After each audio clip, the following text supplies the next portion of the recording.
അനുഗ്രഹീതമായ ആരാധന പരിശുദ്ധാത്മാവിന്റെ വലിയൊരു നിറവോടുകൂടി ശ്രവത്തിന്റെ നമുക്ക് തന്നു. എല്ലായ്പ്പോഴും ചോദിക്കാറുള്ളത് പറയാറുള്ളത് പോലെ എത്ര പേർക്ക് അത് അനുഭവിക്കാൻ കഴിഞ്ഞു, എത്ര പേർക്ക് ആരാധനയിൽ ശരിക്കും ഹൃദയംഗമായി ആ ഒരു സന്തോഷം അനുഭവിക്കാൻ കഴിയും. കഴിഞ്ഞവർക്കായി ഞാൻ ദൈവത്തെ സ്തുതിക്കുന്നു. ഒരു സത്രദാസനാണെങ്കിലും ആരാധനയോടുള്ള ബന്ധത്തിൽ രണ്ട് കാര്യങ്ങൾ പറയാനുണ്ട്. നമ്മള് വേദപുസ്തകത്തിലെ പൗലോസിലെ മെഹിത്ത എന്ന് പറയുന്ന ദ്വീപിലേക്ക് ചെല്ലുമ്പോൾ ആ സംഭവം നമുക്കറിയാം. കപ്പലപകടത്തിൽപ്പെട്ട അവര് ദ്വീപിലേക്ക് എത്തി. ദ്വീപവാസികളുള്ളവരോട് വളരെ കരുണ കാണിച്ചു. അപകടത്തിൽപ്പെട്ട് വന്നവരോട് കരുണ കാണിച്ചു, അവർക്ക് ഭക്ഷണം കൊടുത്തു, അവരെ വളരെ സ്നേഹത്തോടെ പരിചരിച്ചു. പഠിക്കുകയായിരുന്നു. പിന്നെ അവർക്ക് തീ കായാൻ വേണ്ടി എന്ത് ചെയ്തു? ഒരു അഗ്നി കൊണ്ടൊക്കെ ഉണ്ടാക്കിയ തീ കിട്ടുന്നതിനായി തീ അവിടെ ഉണ്ട്. ആ തീക്ക് ചൂടുണ്ട്. പക്ഷേ അയക്കപ്പെട്ടവനായ പൗലോസിന്റെ മേലൊരു ദൗത്യം ഉണ്ടായി. എല്ലാവർക്കും അത് ചെയ്യാൻ എന്ത് ചെയ്തില്ല, തോന്നിയില്ല. പൗലോസ് ഒരു കഷ്ണം വിറകെടുത്തു, തീയിലേക്ക് ഇട്ടപ്പോ തീ എന്ത് ചെയ്തു? ഒന്ന് ജ്വലിച്ചു. ആ ജ്വലനത്തിലാണ് അവിടെ ഒരു ദൈവ പ്രവൃത്തി വെളിപ്പെട്ടത്. ആരാധിക്കുന്നത് തെറ്റെന്നല്ല, പക്ഷെ ആരാധനയുടെ മധ്യത്തിലും ആരാധനയ്ക്ക് അപ്പുറമായി അതിനൊരു വലിയ ശക്തി ഉണ്ടാകണം. അടുപ്പിൽ നമ്മൾ തീയിടും അല്ലെ, തീയിട്ടാ തീ കത്തും. പക്ഷെ ആ തീ ഊതി കൊടുത്താൽ എന്ത് ചെയ്യും? അതിന്റെ അകത്തുള്ള കനലുകളൊക്കെ ജ്വലിക്കാൻ തുടങ്ങും.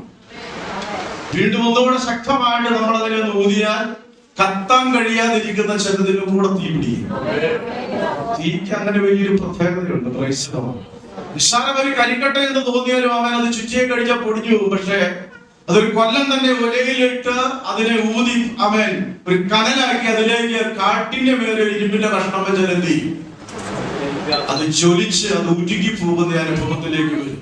ഇന്നും ദൈവത്തിന്റെ പ്രവൃത്തി ആലയത്തിന്റെ അകത്ത് വെളിപ്പെടുന്നുണ്ടെങ്കിൽ തീയുടെ അനുഭവമല്ല, തീക്കകത്ത് ഒരു അസാധാരണത്വം ഉണ്ടാകണം, അതിനൊരു പവർ ഉണ്ടാകണമെങ്കിൽ ആത്മാവിന്റെ ഐക്യതയോടെ ഒന്നിച്ച് സ്തോത്രം ജ്വലിക്കത്തക്ക തരത്തിലുള്ളതായ ഒരു ആരാധനയുടെ അഭിഷേകത്തിന്റെ നിറവ് നമ്മളിൽ വെളിപ്പെടണം. അത് വെളിപ്പെട്ട ചിലതിലൊന്നും ഇരിക്കാൻ പറ്റത്തില്ല, ചിലതിൽ എന്ത് ചെയ്യാൻ പറ്റുന്നില്ല, ഇരിക്കാൻ പറ്റുന്നില്ല. ചില ചൂട് ഒരു തണുപ്പിനെയൊക്കെ അതിജീവിക്കാൻ നല്ലതാണ്. പക്ഷെ അതൊന്ന് ജ്വലിച്ചു കഴിഞ്ഞാൽ ആ അവസ്ഥയല്ല. ജ്വലിച്ചു കഴിഞ്ഞാൽ ചിലതൊക്കെ പുറത്തു വന്നേ പറ്റൂ. ആത്മാവിന്റെ ശക്തി, അഭിഷേകത്തിന്റെ നിറവ് ജ്വലിച്ചു കഴിഞ്ഞാൽ സ്വമേധയായി ഇരിക്കാൻ കഴിയാതെ ചിലതൊക്കെ പുറത്തു വരും. പുറത്തു വന്നെങ്കിലേ വിടുതൽ പ്രാപിക്കാൻ പറ്റത്തുള്ളൂ. വിടുതൽ പ്രാപിക്കുവാൻ കഴിഞ്ഞുവെങ്കിലേ ദൈവത്തിങ്കിൽ നമുക്ക് പ്രസാദമുണ്ട്. അപ്പോൾ ആരാധനയാണ് നമ്മുടെ ജീവിതത്തിലെ ഏറ്റവും വലിയ അനുഗ്രഹം. ആരാധിക്കാൻ കഴിയുന്നതാണ് നമ്മുടെ ജീവിതത്തിലെ ആത്മീയ ജീവിതത്തിലെ ഏറ്റവും വലിയ ഭാഗ്യമെന്ന് വിശ്വസിക്കുന്നവർക്കായി ഞാൻ ദൈവത്തെ സ്തുതിക്കുന്നു. വളരെ പെട്ടെന്ന് ദൈവത്തിന്റെ ആത്മാവിന്റെ ഹൃദയത്തിൽ നിന്ന് ചിന്ത പങ്കുവയ്ക്കാൻ ഞാൻ ആഗ്രഹിക്കുകയാണ്. ഇബ്രായരുടെ ലേഖനം 10-ാം അധ്യായം അതിന്റെ 39-ാമത്തെ വാക്യം. ലേഖനം 10 അതിന്റെ 39. നാമോ നാശത്തിലേക്ക് പിന്മാറുന്നവരുടെ കൂട്ടത്തിൽ അല്ല, വിശ്വസിച്ച് ജീവരക്ഷ പ്രാപിക്കുന്നവരുടെ കൂട്ടത്തിലുള്ളവരത്രേ. വളരെ പരിചിതമായ ഒരു വേദഭാവം. അപ്പോസ്തലനായ പൗലോസ് എബ്രായ സഭയോട് പറയുന്ന ഒരു കാര്യം, അല്ലെങ്കിൽ വിശ്വാസ ഗണത്തോട് പറയുന്ന ഒരു കാര്യം, നമ്മൾ പിന്മാറുന്നവരുടെ കൂട്ടത്തിലുള്ളവർ അല്ല. പിന്മാറ്റം എന്ന് പറയുന്നത് ഒരാത്മ മനുഷ്യൻ അവൻ നാശത്തിലേക്ക് പോകുന്നതാണ്. പിന്മാറ്റത്തെ കുറിച്ചൊക്കെ കഴിഞ്ഞ നാളുകളിലൊക്കെ ദൈവത്തിന്റെ വചനത്തിലൂടെ ശക്തമായ പരിശുദ്ധാത്മാവിന്റെ ഇടപെടൽ നമുക്കുണ്ടായിരുന്നു. എന്താണ് ഈ പിന്മാറ്റം? അതുപോലെ ഒരു പ്രസംഗത്തിലാവേ നമ്മളോട് തന്നെ നമ്മളൊന്ന് വിളിച്ചു പറയേണ്ട കാര്യമൊന്നുമില്ല. ഞാൻ എന്നെ ഒന്ന് ശോധന ചെയ്താൽ മതി. കഴിഞ്ഞ നാളുകളിൽ എന്റെ ജീവിതത്തിൽ ദൈവത്തോടുള്ള ബന്ധത്തിൽ ഞാൻ എങ്ങനെയായിരുന്നുവോ ഇപ്പോൾ ഞാൻ എങ്ങനെയാണ് എന്ന് ഞാൻ ഒന്ന് സ്വയം ശോധന ചെയ്യുമ്പോൾ, ആദ്യ നാളുകളിൽ നിന്നൊരു പടിക്ക് മുമ്പിലേക്ക് എനിക്ക് വരാൻ കഴിഞ്ഞില്ലെങ്കിൽ ഞാൻ വളരുവാണോ ചെയ്തത്? എന്ത് സംഭവിച്ചു? ഞാൻ പുറകോട്ട് പോയി. അതിന് വലിയ ഭംഗിവാക്കൊന്നും പറയണ്ട, അതിന്റെ അർത്ഥം പിന്മാറ്റുന്നത് തന്നെയാണ്. അരമണിക്കൂർ പ്രാർത്ഥിക്കുന്ന ഞാൻ അവൻ എന്ത് കാരണമാകട്ടെ, ആ പ്രാർത്ഥന 20 മിനിറ്റ് ആയാല് ഞാൻ എങ്ങോട്ട് പോയി? അല്ലെ, അതല്ലേ ശരി? അതെങ്ങനെയായി തീരുമെന്നാ പൗലോസ് പറയുന്നത്? പ്രാർത്ഥിക്കാൻ വിളിക്കപ്പെട്ട, ആരാധിക്കാൻ വിളിക്കപ്പെട്ട, ദൈവകൃപ പ്രാപിക്കാൻ വിളിക്കപ്പെട്ട ദൈവത്തിന്റെ ജനം, ദൈവത്തിന്റെ പൈതൽ ദൈവസന്നിധിയിൽ നിന്ന് അകന്നു പോകുന്നതിന്റെ കാരണം, ദൈവസന്നിധിയിൽ നിന്ന് അകന്നു പോയാൽ വിശുദ്ധ വേദപുസ്തകം വളരെ ശക്തമായി നമ്മളോട് പറയുന്നു, അത് ഒരു പിന്മാറ്റമാണ്. ആ പിന്മാറ്റം ആ വ്യക്തിയെ നാശത്തിലേക്ക് എത്തിക്കും. ഈ കാലഘട്ടത്തിൽ നമുക്ക് മനസ്സിലാക്കാൻ കഴിയാതെ പോകുന്നതും, മനസ്സിലായെങ്കിൽ കൂടി നമുക്ക് തിരുത്താൻ കഴിയാത്തതും, പലർക്കും വിളിച്ചു പറയാൻ മടിയുള്ളതുമായ ഒരു കാര്യമാണ്. പുരുഷന്മാരുടെ കാലഘട്ടത്തിൽ അവൻ പറയുന്ന ഒരു കാര്യമുണ്ട്. കർത്താവ് തന്നെ പറഞ്ഞിട്ടുണ്ട്, എന്റെ വരവെങ്കിലൂടെ എന്തുണ്ടാവുമെന്ന് ചോദിച്ചത്, വിശ്വാസം ഉണ്ടാകുമോ? ഒരു വലിയ സംശയം പോലെ പറയുക.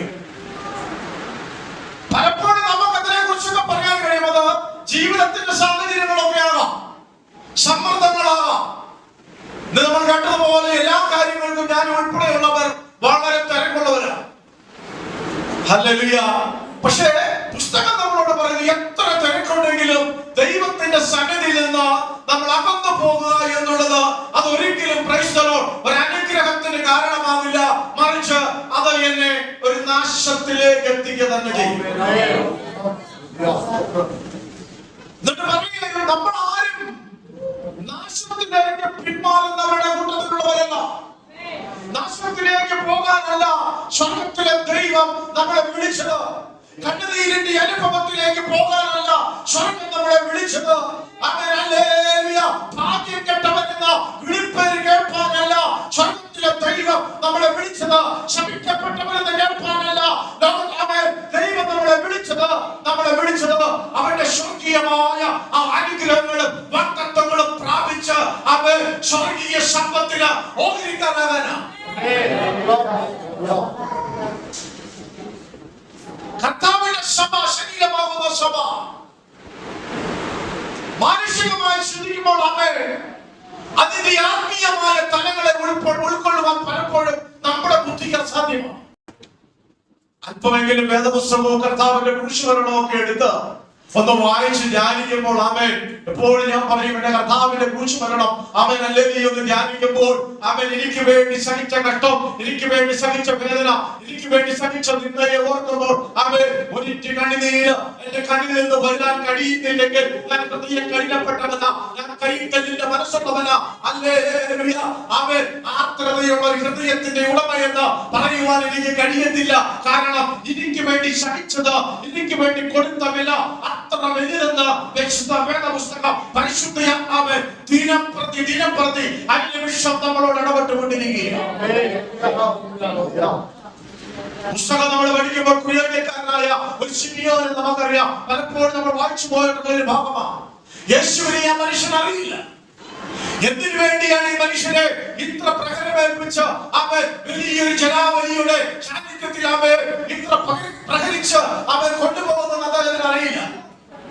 പക്ഷേ നിർബന്ധത്താലാണെങ്കിലും ക്രൂശുമരണത്തിന്റെ കഷ്ടം അല്പമെങ്കിലും തന്റെ ശരീരത്തിൽ അനുഭവിപ്പാൻ കഴിഞ്ഞതുകൊണ്ട് പുസ്തകം വിളിച്ചു പറയുക, ആ വ്യക്തിയുടെ തലമുറകൾ പോലും അനുഗ്രഹിക്കപ്പെട്ടുവെന്ന് ഇന്നും സാക്ഷ്യപ്പെടുത്തിക്കൊണ്ടിരിക്കുക ഈ വിശുദ്ധ പുസ്തകം. അറിയാൻ പറയട്ടെ, നിർബന്ധത്താലാണെങ്കിലും പരിശുദ്ധാത്മാവ് ചിലതിനെ ചൊല്ലി എന്നോട് നിർബന്ധിക്കുന്നുണ്ടെങ്കിൽ, ദൈവത്തിന്റെ അരുളപ്പാടുകൾ ഞാൻ അനുസരിക്കണമെന്ന് നിർബന്ധിക്കുന്നുണ്ടെങ്കിൽ അതിനെ തള്ളിക്കളയല്ലേ. ഞാൻ നാശത്തിലേക്ക് പോകുന്നവരുടെ ഗണത്തിൽപ്പെടുമെന്ന് വിശുദ്ധ വേദപുസ്തകം നമുക്ക് വെളിപ്പെടുത്തി തരിക.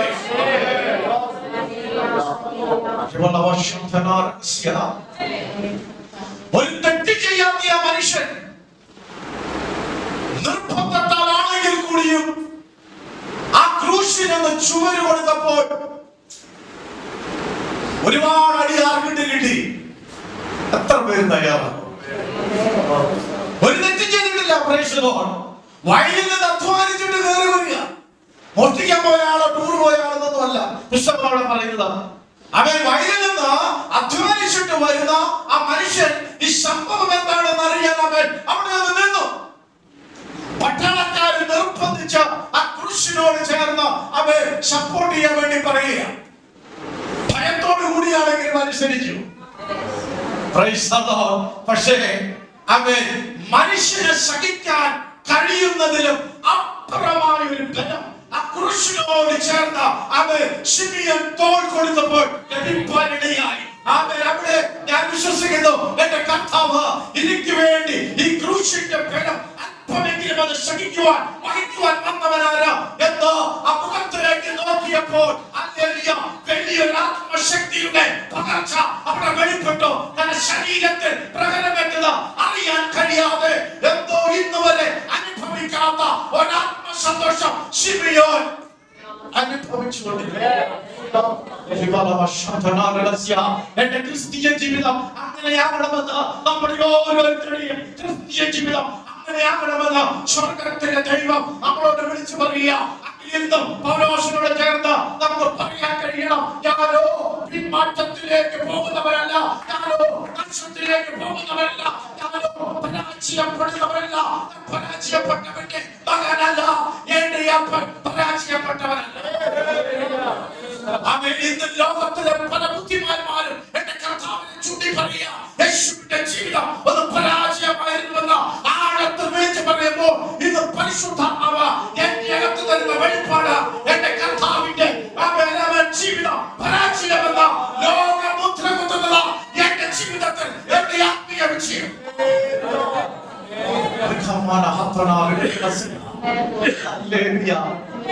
അങ്ങനെയെങ്കിൽ നമ്മൾ പിന്മാറെ പോയി പരാജയപ്പെടുന്നവരല്ല, പിന്നെയോ വിശ്വാസത്താൽ ജീവരക്ഷ പ്രാപിക്കുന്നവരത്രേ. എന്റെ ജീവന്റെ രക്ഷ എന്റെ കർത്താവിനോട് അടുപ്പിക്കുന്നത്, എന്റെ ജീവിതത്തിൽ ആത്മീയ മൂല്യങ്ങൾ വളരുന്നത്, എന്റെ ജീവിതത്തിൽ അവൻ കർത്താവിനോടുള്ള ബന്ധത്തിൽ എന്റെ മേൽ പകരപ്പെട്ടതായ അവൻ ദൈവിക കൽപ്പനകളെ ഏറ്റവും ശക്തമാക്കുന്നത് എന്റെ വിശ്വാസമാണ്. വിശ്വാസത്യാഗം വന്ന ഒരു വ്യക്തി ഒരിക്കലും സ്വർഗീയ സന്തോഷം അനുഭവിക്കാൻ കഴിയത്തില്ല. ഇന്ന് അവൻ എന്നെ തന്നെ തൊട്ട് പറയാൻ കഴിയണം, കർത്താവേ, ഞാൻ പരാജയപ്പെടുന്നവനല്ല, ഞാൻ പിന്മാറ്റത്തിലേക്ക് പോകുന്നവനല്ല. അവൻ എന്റെ ജീവിതത്തിൽ നിരാശയുടെ രോഗത്തിന്റെ ഞെരുക്കത്തിന്റെ അനുഭവമുണ്ട്. പക്ഷേ അതിനൊന്നും എന്റെ കർത്താവിനോടുള്ള ബന്ധത്തിൽ ക്രൂശിന്റെ സ്നേഹത്തിൽ നിന്ന് എന്നെ അകറ്റിക്കളയുവാൻ കഴിയില്ല. കാരണം ഞാൻ കാണിക്കുമ്പോഴൊക്കെയും എന്നെ നോക്കുന്ന രണ്ട് കണ്ണുകളെ ഞാൻ കാണുന്നു. ആ കണ്ണുകൾക്കകത്ത് എന്നോടുള്ള സ്നേഹവും എന്നോടുള്ള വാത്സല്യവും ഞാൻ കാണുകയാ. അതുകൊണ്ട് ലോകത്തിലെ ഒരു ശക്തിക്കും ഈ സ്നേഹത്തിൽ നിന്ന് എന്നെ അകറ്റിക്കളയുവാൻ കഴിയില്ല. ഞാൻ പരാജയപ്പെടത്തില്ല. ഞാൻ വിശ്വസിച്ച ദൈവിക വാഗ്ദത്തങ്ങളെ പ്രാപിക്കും. ഈ വചനങ്ങളാൽ നമുക്ക് നേർപ്പിച്ചു കൊടുക്കാം. ഈ വചനങ്ങളാൽ സർവശക്തനായ ദൈവം നമ്മളെ അനുഗ്രഹിക്കുമാറാകട്ടെ. ആമേൻ.